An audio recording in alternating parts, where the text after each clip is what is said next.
ভোরের হালকা কুয়াশার মধ্যে সূর্যের লাল আভা চেষ্টা করছে উকি দেয়ার। কুয়াশাচ্ছন্ন শীতের সকালে ধান খেতে পাখির বিচরণে তৈরি হয় এক মনোমুগ্ধকর পরিবেশ। এমনই প্রাকৃতিক দৃশ্যের দেখা মিলছে ঢাকার অদূরে মানিকগঞ্জের গ্রামগুলোতে। শীতের সকালের সেই দৃশ্যের কথা জানব মনিরুল ইসলাম মিহিরের প্রতিবেদনে। ভোরের কুয়াশা মোড়ানো সূর্যোদয়, ধানের শীষে টলমল করছে শিশির বিন্দু, আর সূর্যের আলোয় সোনালী রং ধারণ করেছে ধান গাছগুলো। সেই সাথে আকাশে কিচিরমিচির শব্দে উড়ে বেড়াচ্ছে শালিক পাখির দল।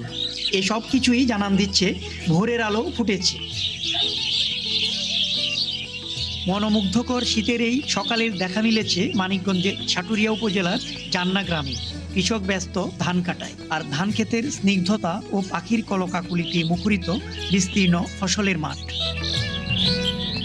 শারক পাখিটা আসে, তারপরে ফিসকে আসে, তারপরে দৌলুস আসে, আরো বিভিন্ন রকমের নতুন নতুন পাখি আসে। অতিথি পাখি সাধারণত দলবদ্ধভাবে থাকে এবং তারা যখন উড়াল দেয় অনেক সুন্দর লাগে। ধান টান কাটি তখন দেখা যায় ঝাঁকে ঝাঁকে পাখি আসে, যখন চেঁচামেচি করে আমাদের খুব ভালো লাগে।